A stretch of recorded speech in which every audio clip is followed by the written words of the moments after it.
summarize, what are the key overall impacts of this? Yeah, well, there's a number of key features that come out of the analysis. That it's going to be in severity of extreme events. They're going to increase over time. We're going to get the more extreme droughts, floods, cyclones. Certainly, the intensity is likely to be there. Frequency is another issue.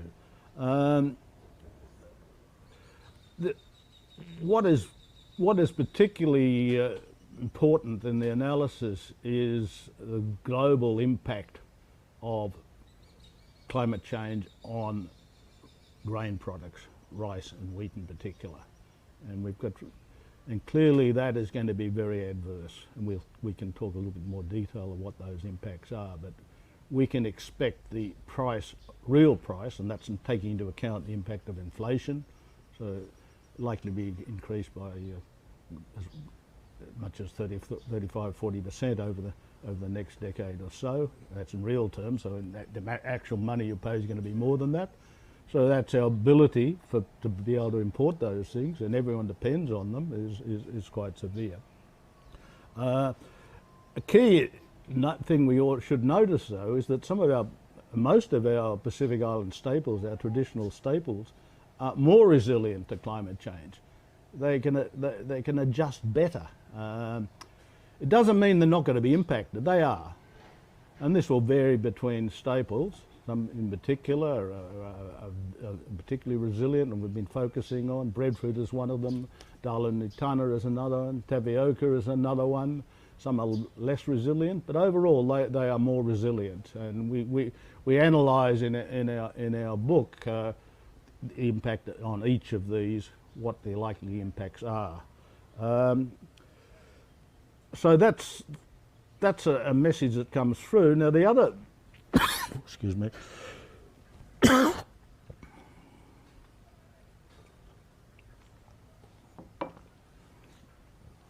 Now, one thing that is clear, though, is that it's poor management practices that pose the most immediate threat in terms of our ability to meet these challenges of the future. You know, our management practices, even of the traditional crops, certainly hasn't been what it used to. We've got away from traditional practices, and there's a certain need to sort of, in a way, go back to the future, do what we were doing before, but use knowledge, new technologies that can help us to improve on that. So they're like to have a greater impact mitigating climate change, but these things are all interrelated. We just can't look at one in isolation.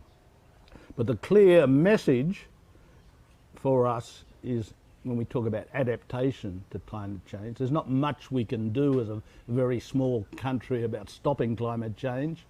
Globally there are things we can do, but as a small country we just have to look at what we can do to adapt to this situation.